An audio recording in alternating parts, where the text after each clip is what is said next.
Ladies and gentlemen, we have a serious problem. A fundamental misconception that has led countless men down a path of frustration, resentment, and self-betrayal. It's the idea that being nice to women, being endlessly agreeable, overly accommodating, and sacrificing your own integrity somehow makes you a better man. It doesn't. In fact, it does the opposite. Let's get one thing straight. Niceness is not the same as goodness. Being nice often means being a pushover. It means suppressing your opinions, avoiding confrontation, and bending over backward just to maintain the illusion of harmony. And here's the truth. Women don't respect that. Why? Because it's inauthentic, it's weak, and people, women included, don't admire weakness. They admire competence, confidence, and conviction. From childhood, men are conditioned to be people pleasers. We're told to always be polite, to never offend, to put others before ourselves, especially women. And while basic decency is essential, this exaggerated form of niceness warps into something insidious, a fear of disapproval. A man who lives in fear of disappointing women becomes a man who has no backbone. And a man with no backbone is not a man at all. He's a shadow of what he could be. Now, don't misunderstand me. I'm not saying you should be rude, cruel, or indifferent, but being assertive, being honest, and standing by your principles is far more valuable than being nice. A man who says what he means and means what he says commands respect. He is trusted, not because he panders, but because he is reliable, stable, and above all, real. If you find yourself constantly trying to be nice to gain favor, stop. Respect is not something you beg for, it's something you earn. And you don't earn it by cowering in submission. You earn it by taking responsibility for your life, by embracing the discomfort of growth, and by refusing to apologize for being exactly who you are. So stop being nice to women. Be strong, be competent, be disciplined, because in the end, the world and the women in it will respect you for it. Niceness and goodness are often mistaken for the same thing. They are fundamentally different. Niceness is a surface-level trait, a social strategy aimed at avoiding conflict and gaining approval. It is about being agreeable, accommodating, and inoffensive, often at the expense of one's own needs, principles, and authenticity. Goodness, on the other hand, is something far deeper. It is rooted in strength, in the ability to stand firm in one's values, and in the willingness to do what is right, even when it is difficult or unpopular. A person who is merely nice often operates from a place of fear. They avoid confrontation not because they are morally above it, but because they lack the confidence or courage to engage in it. They tell people what they want to hear rather than what they need to hear. They seek external validation, believing that if they keep everyone happy, they will be accepted and loved. However, this strategy backfires because people, especially those closest to us, sense when niceness is inauthentic. And so it does not inspire respect or admiration. It invites indifference at best and exploitation at worst. Goodness, in contrast, requires strength. It is not about avoiding discomfort, but about embracing it when necessary. A good person will tell the truth even when it is inconvenient. They will stand by their principles even when it means facing criticism. They will act with integrity, knowing that true virtue is not about seeking approval, but about aligning one's actions with one's values. This kind of person is reliable, trustworthy, and capable of leadership, not because they are always agreeable, but because they have the internal fortitude to act rightly regardless of the circumstances. Consider the difference between a nice friend and a good friend. A nice friend will never tell you when you are making a mistake. They will nod along, smile, and reassure you, even if they see you heading toward disaster. They do this not because they truly care, but because they fear upsetting you. A good friend, however, will risk your temporary disappointment to tell you the truth. They will point out your blind spots, challenge your bad decisions, and push you to be better, even if it means an uncomfortable conversation. They do this because their concern for you is real and because they value your well-being over their own momentary comfort. This distinction is particularly important in relationships. Many people believe that being nice to a romantic partner, always agreeing, always giving in, never challenging them, is the key to a successful relationship. But this is false. Relationships thrive on mutual respect, and respect cannot exist without honesty and boundaries. A person who is merely nice will tolerate poor behavior, suppress their true thoughts, and sacrifice their own needs to avoid rocking the boat. But over time, this creates resentment and weakens the foundation of the relationship. In contrast, a person who is good will set firm boundaries, communicate openly, and ensure that both partners are held accountable for their actions. This does not always make them likable in the moment, but it does make them worthy of respect and trust. Strength is a prerequisite for goodness. A person who is weak, who lacks conviction, and who is afraid to stand up for themselves or others cannot truly be good. They can only be compliant. A person who has the ability to assert themselves, to make difficult decisions, and to endure discomfort for the sake of what is right, is the one who embodies true goodness. Niceness is about avoiding consequences. Goodness is about embracing them when necessary. Niceness seeks to be liked, goodness seeks to be right, and in the long run, goodness is far more valuable. Because while niceness may win temporary approval, it is goodness that earns lasting respect. People-pleasing is often mistaken for kindness, but in reality, it is a form of self-betrayal. At its core, it stems from a deep-seated fear of rejection and a desire for external validation. When a man constantly seeks female approval, he is not acting out of strength, confidence, or self-assurance. He is acting out of insecurity. This behavior slowly erodes his integrity and self-respect, leaving him in a state of quiet desperation, unable to assert himself or stand firm in his own values.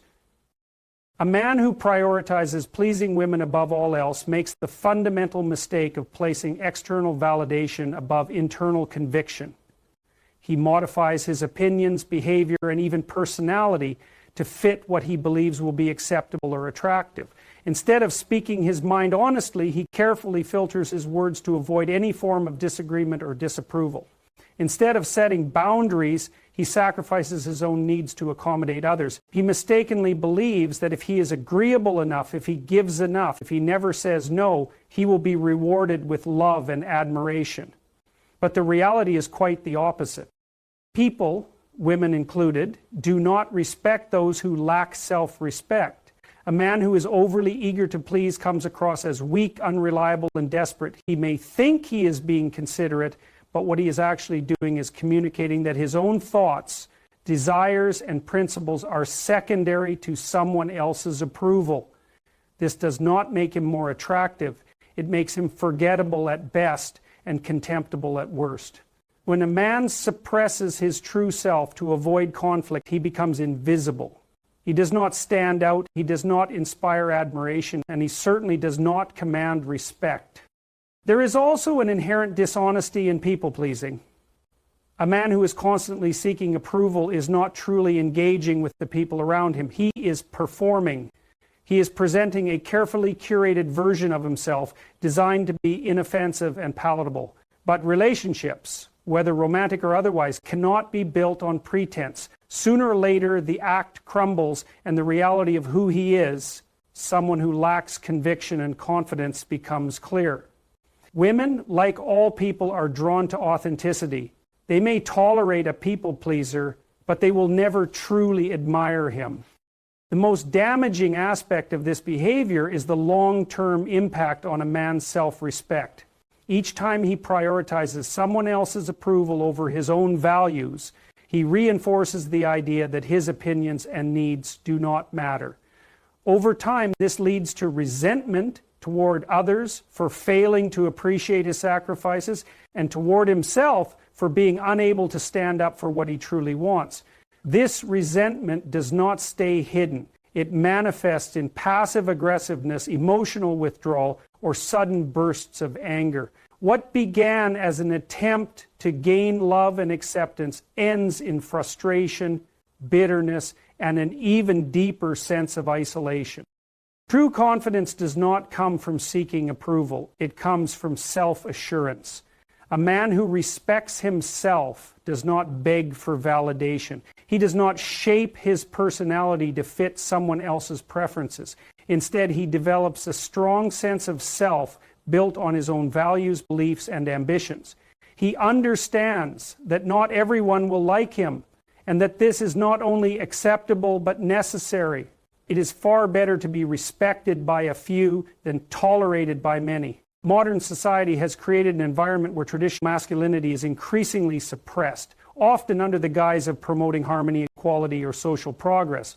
While balance and emotional intelligence are crucial for any individual, the widespread discouragement of masculine traits such as assertiveness, strength, competitiveness, and leadership has led to unintended consequences. Men are being told to be softer, more accommodating, and less dominant, but this suppression does not eliminate their innate nature. It merely buries it beneath layers of frustration and resentment. Over time, this forced passivity leads to dysfunction, both on a personal level and across society as a whole.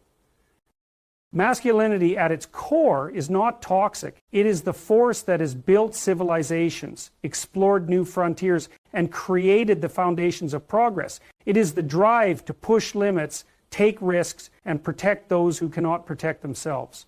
When these instincts are suppressed, when men are told that their natural tendencies are dangerous or undesirable, they begin to doubt themselves. They become hesitant, insecure, and detached from their true potential. This self-doubt manifests in indecision, anxiety, and a deep sense of dissatisfaction with life. A man who is discouraged from embracing his masculinity is a man who feels disconnected from his own identity. One of the greatest consequences of this suppression is resentment. When a man is constantly told to suppress his natural inclinations, to always be agreeable, to never challenge authority, to avoid risk-taking, and to suppress his ambitions, he does not become a better person. Instead, he becomes internally conflicted. He may outwardly comply with societal expectations, but inwardly he feels trapped.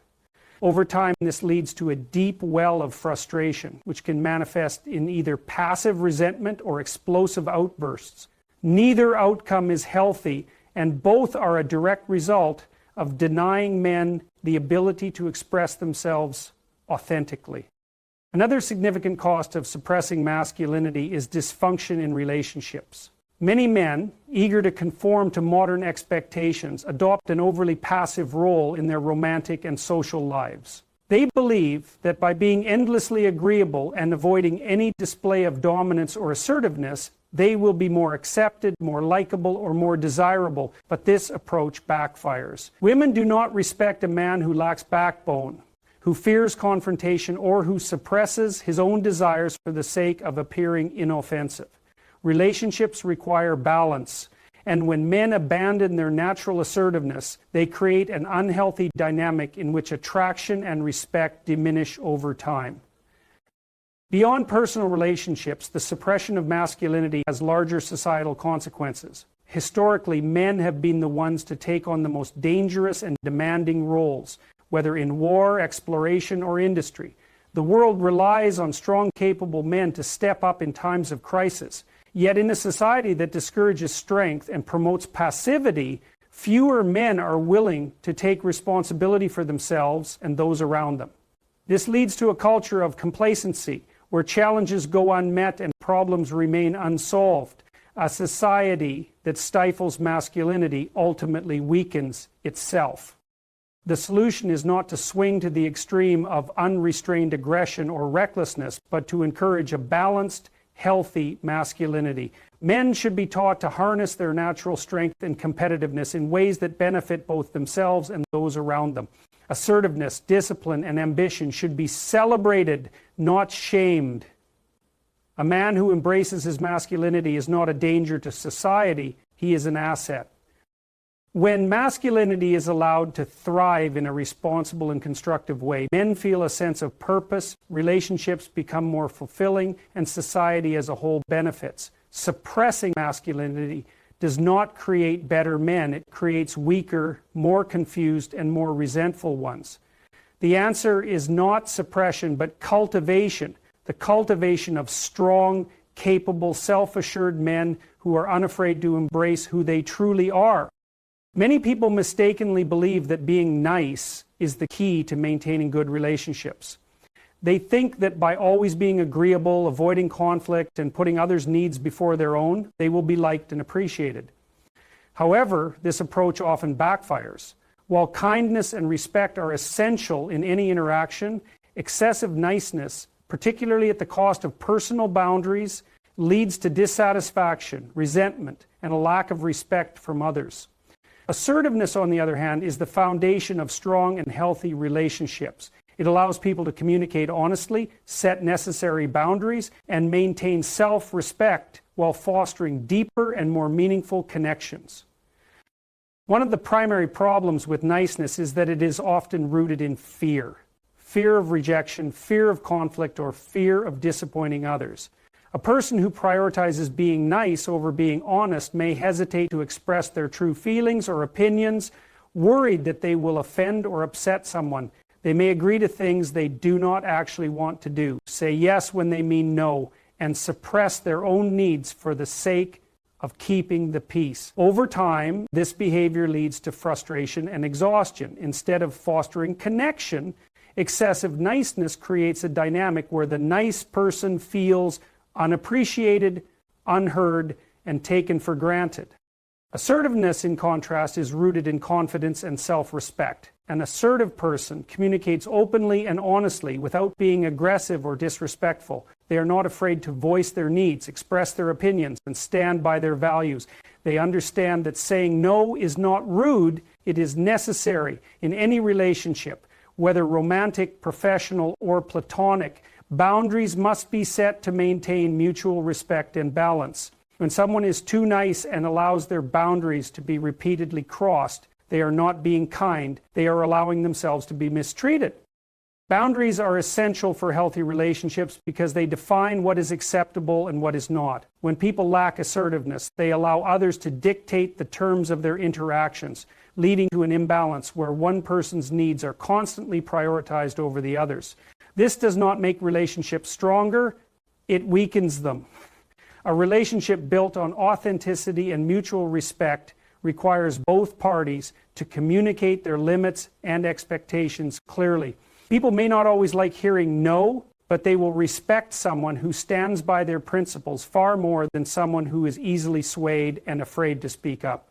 Another issue with excessive niceness is that it often comes across as inauthentic. When a person is always agreeable, always accommodating, and never expresses their own opinions, others begin to question whether they are truly being honest. People are drawn to authenticity, not to someone who simply tells them what they want to hear. An assertive person, on the other hand, is seen as genuine and reliable. They do not pretend to agree just to avoid tension. They are honest about their thoughts and feelings. This makes their words and actions more meaningful and trustworthy. In romantic relationships, the difference between niceness and assertiveness becomes even more crucial. Many people believe that by being overly nice, never disagreeing, never setting boundaries, always prioritizing their partner's happiness, they will create a better relationship. But the opposite is true. Respect and attraction thrive on strength, not submission. A partner who is always compliant and avoids difficult conversations is not seen as loving, they are seen as weak. Passion and connection come from mutual respect, and respect is only possible when both people can confidently express themselves without fear. Being nice without assertiveness also makes people more vulnerable to manipulation. Those who lack the ability to say no often find themselves in one-sided relationships where their kindness is exploited. They may be pressured into commitments they do not want or manipulated into tolerating poor treatment. Assertiveness prevents this. A person who is firm in their boundaries is far less likely to be taken advantage of because they make it clear what they will and will not accept. Assertiveness trumps niceness because it allows for honest, balanced, and fulfilling relationships. It ensures that both individuals in any interaction feel heard, respected, and valued. While kindness and empathy are important, they must be paired with confidence and the ability to stand firm. Saying no when necessary, communicating openly, and maintaining personal integrity are not acts of selfishness, they are acts of strength. And strength, not mere politeness, is what earns genuine respect and meaningful connection in the long run. Strength and responsibility are not about aggression, dominance, or hostility. They are about discipline, self-mastery, and living a life guided by purpose rather than passive acceptance. Too many men today believe that they must either be overly aggressive or endlessly accommodating, as if those are the only two options available. But true strength is not found in hostility, nor is it found in excessive niceness. It is found in the ability to stand firm, take control of one's life, and earn respect through action rather than pleading for approval. A disciplined and purpose-driven life begins with self-respect. If a man does not respect himself, he cannot expect others to respect him. This means taking responsibility for his own actions, decisions, and future. Weak men blame circumstances, society, or other people for their failures, while strong men accept the weight of responsibility and do what is necessary to improve their lives. Strength is not about avoiding difficulty, but embracing it. Discipline is the ability to do what needs to be done, even when it is uncomfortable or inconvenient. Without discipline, a man drifts, becoming reactive rather than proactive, allowing life to dictate his path instead of taking control of it himself. Responsibility is the cornerstone of strength. This does not mean taking responsibility for things outside of one's control, but rather accepting full ownership of one's choices, actions, and mindset. A man who refuses responsibility is a man who remains weak, waiting for others to fix his problems, give him direction, or validate his worth. But waiting for external validation is the surest way to never achieve anything meaningful. No one will hand a man success, purpose, or respect. He must earn it through his actions.